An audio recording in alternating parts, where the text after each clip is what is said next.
Hey guys, it's Brandon, aka B.Rich Beauty, aka your beauty best friend. Happy Friday, y'all! Mike Tyson is laying paws in these friendly skies. NeNe Leakes is suing folks. And Kylie Jenner is now being dragged into this Blac Chyna versus the Kardashian drama. We're talking about that and a lot more. You know what to do.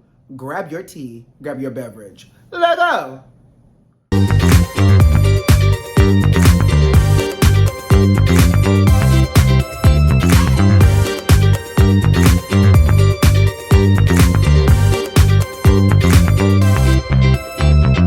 How you doing out there, beauty besties? Happy Friday, and thank God it's Friday. Y'all, we've made it to the end of another week, child. How y'all doing? How y'all scratching and surviving out there? How was your week? I hope it was great. Let me tell y'all something.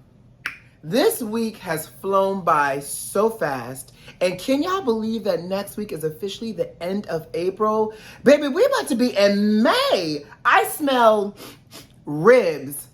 I smell turkey burgers. I smell potato salad. I smell outside and barbecuing right around the corner. Because May does what? It brings us Memorial Day holiday. And I know I want to be sitting on somebody's couches, drinking and smoking hookah and eating a lemon pepper wing. So as I am getting excited for all of that, your beauty best friend is struggling over here, y'all.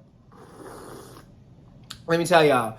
I got weight I gotta lose. I am heading to a friend's birthday party next month, and I bought this fabulous suit. I can't wait for y'all to see the suit, sugar. And I got ready to put the pants on, and the pants has like hook, button, and then it zips up. Baby, the button, first of all, the button and the whole laugh because they wouldn't even make contact. I was able to make the first hook with the hook and not even the second hook. I was barely able to get the pants closed. So now I'm trying to decide what to do with myself. And I don't know, all my friends are saying, Brandon, just buy one size bigger. But something in my mind is refusing to allow me to bow down and buy one size bigger because that is a size I have never owned in my life, okay?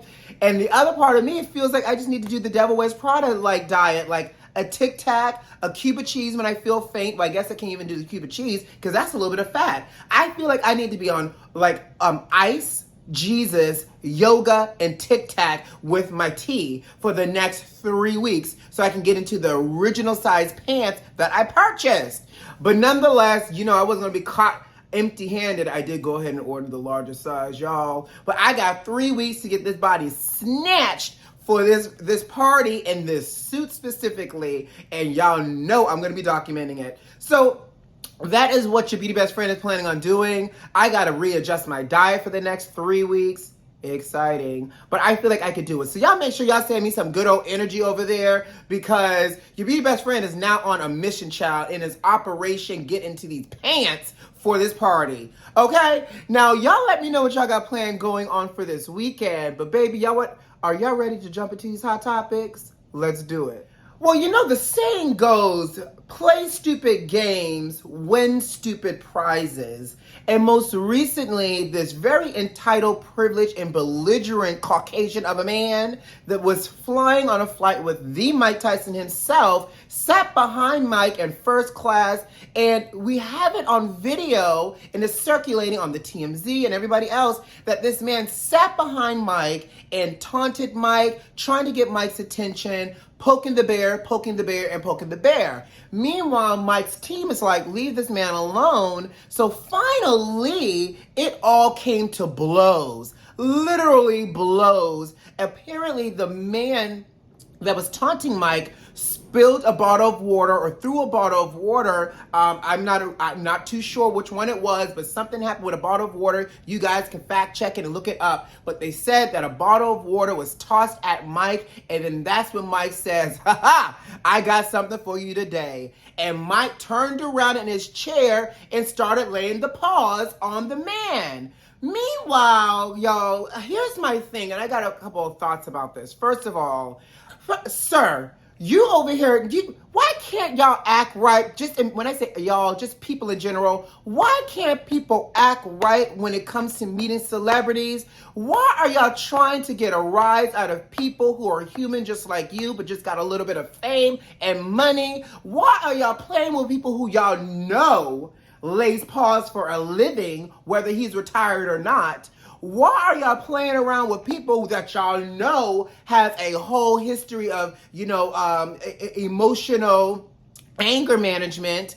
Why are y'all playing around with people? Like, you better be glad that this man only saw fit to do just that, because what we know for sure is if Mike gets really angry, he'll take a bite out of crime and or your ear and or you, period, sir. You could have ended up being, sir, served up on the airline and not even realizing that you was about to be somebody's appetizer. So the fact that you over here playing around with this man, come on, Siri, leave me alone.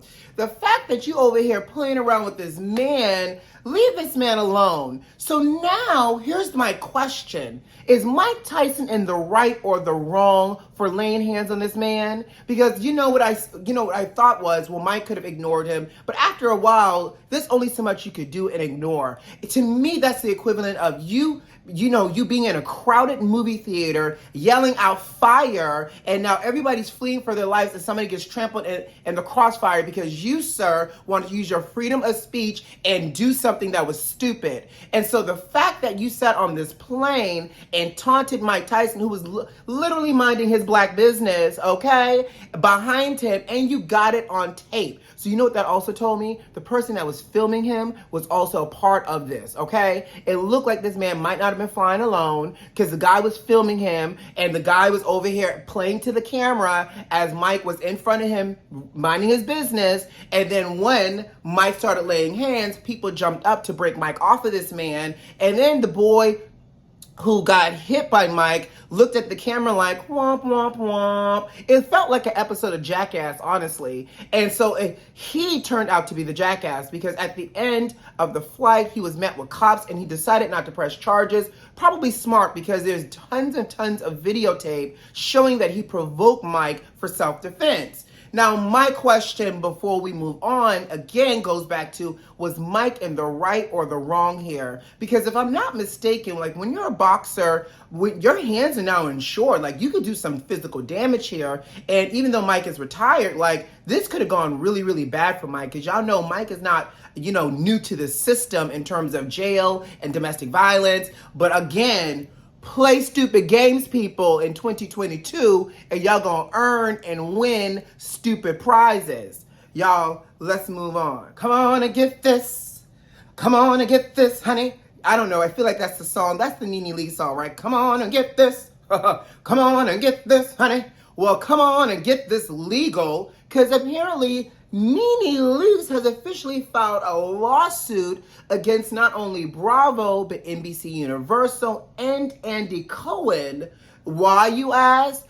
Based off of discrimination and not having a safe workplace and, all of the things, racism. She's playing the racism card and she's saying that, through her years working on Real Housewives of Atlanta, she is constantly shared that, it was not a safe place for people of color. So in all of this, with her lawsuit against, Bravo, NBC Universal, and True Entertainment, she's claiming that the workplace was racially insensitive and it was a hostile, racist work environment, all these other things. But the crazy part is, in all of this lawsuit, if y'all read the fine print, she's basing a majority of this lawsuit on Kim Zolciak Biermann, who was a part of season 1. Kim has been like the only white girl we've ever had on Real Housewives of Atlanta, right? But she is saying that, for example, in season 1, Kim made comments on the lines of like, I'm not sitting down here and eating, chicken with NeNe. Okay. And then she also mentioned like in season 5 that Kim made some stereotypical and like racist black comments about like Candy's neighborhood, calling it the ghetto. Child, didn't NeNe go viral off of a meme talking about, ooh, the ghetto, when she went to see Kenya, when Kenya was staying in temporary housing with that white refrigerator? Ooh, the ghetto. So my thing is, sis, if you trying to sue the big people, the Bravo, the NBC Universal, the Andy Cohen, saying that the work environment was hostile, how are you rooting it in one employee who was no longer a cast member with you after a certain amount of seasons? Not to mention, she has also been doing, interviews and stuff. She was on The Real, and she had talked about, like, Lonnie Love had asked her if she would ever come back to Housewives, and she said yes. Now, granted, she said that, she would have to hash some things out and sit down with Andy, but she ultimately said, I have some unfinished business with these girls. I absolutely would come back once I hash things out with Andy. The same person, by the way, who she also says that she and Andy were so cool that she paid for a portion of Andy's son's baby shower. So my thing is, sis, if y'all so cool, you now suing this man? I don't have no friends that I'm cool with that if once you sue me, we about to start chopping it up again, or I'm about to hire you. At this point, girl, I need you to make a decision. Do you want to be back on television, or do you want to really be the martyr here in terms of this lawsuit, in terms of trying to make whatever changes you think needs to happen in the reality TV game? And on top of that, what's the end game, NeNe Leakes? Are you looking for a payday from Bravo or something? Is the Lanithia Lounge not, is it still open for business, by the way? Are the people still showing up? Because at one point, folks was upset that she didn't want to take photos with people when she was there in the restaurant. Like, what is going on here? Are you just trying to find a purpose here to be back on television? Because what we do know for sure is NeNe likes to be on television. And you know what? I'm going to give it to NeNe. She makes great television. But girl, the way you burning these bridges with these big old companies, it sounds like you need to knock on the door of Lemuel Plummer, the CEO of Zeus Network, because it is an all-black, black-owned network, girl. So there should not be any racism that's happening over there, honey. Now, you may need to nuck if you buck, because we know the kind of quality of entertainment that comes out of Zeus, honey. They physically lay hands. They don't just shake some tables and throw a few drinks on a few people or tug on a wig. They literally throw them bows, okay? So as NeNe is trying to figure all this out, what do y'all think is going through her head?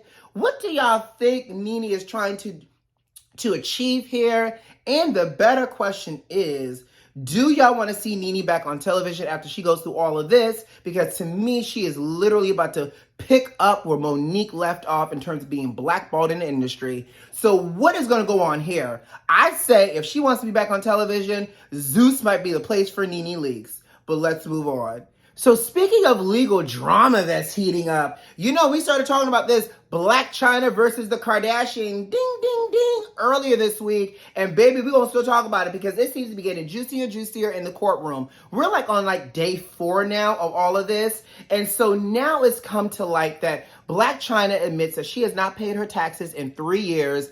Y'all know the IRS is already on it, okay? But here's my thing, girl. Did you not learn any lessons about not paying your taxes? I mean, i.e. Wesley Snipes and Lauryn Hill. But what also got me was the fact that she said she had no personal bank account. Girl, you ain't got no personal bank account with your name on it, Angela? Because what I need to know is how you out here paying for stuff then. What you using? Fruit Loop, Bitcoin, cryptocurrency, TNA? Like what? How is you paying for stuff out here if you don't have a personal bank account? While at the same time, you're telling us you got an OnlyFans page that's making you millions, every month and yearly and stuff like that. So you over here making coinage, may not be the amount of coinage that you was expected to make from having that reality TV show life, but you over here still generating some coinage and you ain't got no personal bank account. So, okay, so here's the logic then. If she ain't got no personal bank account, I say if she ain't got no personal bank account, then is she using her business bank accounts like Blac Chyna Inc., LLC in order to hide her money? Because I can't figure out why you don't have not one account in a personal bank account in your name, Angela, okay? But I digress. Let's talk about the juicy part. The juicy part is now Kylie Jenner is being dragged into all of this because they're now saying that messages have resurfaced calling Blac Chyna fake and toxic. Baby, if this is not a session for a therapy session, let me go lay back real quick because we got to talk about this word fake. If I recall correctly, I'm going to just go ahead and sprawl out, honey. If I recall correctly, fake? Isn't Kylie the same person that took Blac Chyna's ex-boyfriend, Tigger? Double check me if I'm wrong, but I feel like Kylie swooped in and took Tigger, which is the reason why Blac Chyna swooped in and grabbed Rob, if I'm not mistaken. And then Fake, if I also memory serves me correctly, isn't every single one of them except for probably Kendall all assembled by Barbie assembly line and or the Mr. Potato Head warehouse? All of them body parts are fake. So if we're over here talking about fake, sis, at this point, it's the pot calling the kettle black, okay? So like right now, those messages don't help to do any damage or any good, but it's to establish that apparently y'all all playing on the same playing field, okay? Now, you know, we also talked about the fact that the lawyers brought up that Blac Chyna put a gun to Rob's head and an iPhone charger cord around Rob's neck. Well, y'all know Blac Chyna had the nerve to say she was just joking by putting that gun to Rob's head and they were playing and he wasn't hurt and nothing else like that? Let me go ahead and move my bang out my face for this one too. First of all, I don't know nobody that's about to play with a whole weapon, a real weapon up in here and get to talk about it and think that you can say it's for play.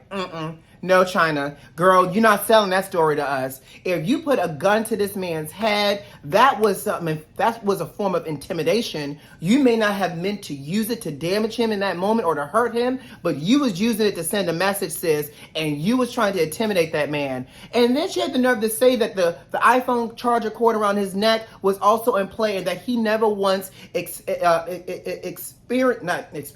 never once shared that he was uncomfortable or that he was hurt, and that's how they played. I don't know what kind of S&M y'all think y'all was trying to do behind closed doors that got brought to light, but the fact that an iPhone charger cord was around his neck and a gun was pulled out does not seem playful to me or that Rob got any pleasure. So the fact that, you know, the Kardashians were trying to protect Rob from what looked like a toxic and abusive relationship, I may not necessarily be upset behind that. But what I know for sure, sis, if you're going to try to tell this narrative and try to get out of it, you might need to find some other words besides "I was just joking." But baby, I told y'all we're going to keep watching this and listening and seeing it because it's going to get juicier and juicier, I know. And I just need to know how this is going to end. Are they going to give Chyna this $100 million that she is seeking and all of that? And by the way, they're also saying that Chyna signed something where she got paid $100,000 that if E decided to kill the series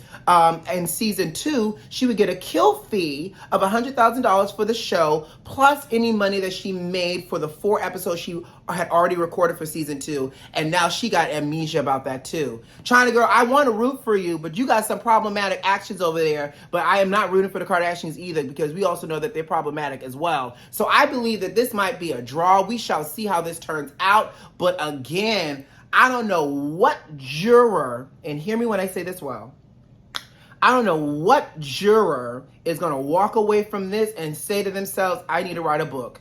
Baby, that'll be a New York Times bestseller. I need y'all to work that press junket and be like, yes, I did serve on the Blac Chyna and the Kardashian jury pool, and this is what we found out in exculpatory evidence. Exculpatory sounded right. I don't know if that's the right word either, but we're gonna go with that. And on that note, guys, I gotta go. You know what to do. Subscribe to the channel, like this video, and leave me a comment. Most importantly, check the notifications and make sure they're turned on so you don't miss out on all this good old melanated magic. And by the way, you know what, I'm gonna start putting a request out there because y'all my beauty besties and I love y'all. If y'all love this video, if I brought a smile to your face today, share this video with somebody else that needs a smile that would benefit from seeing all of this good old what? Melanated magic. Who loves you? I do. See you next time. Bye, guys.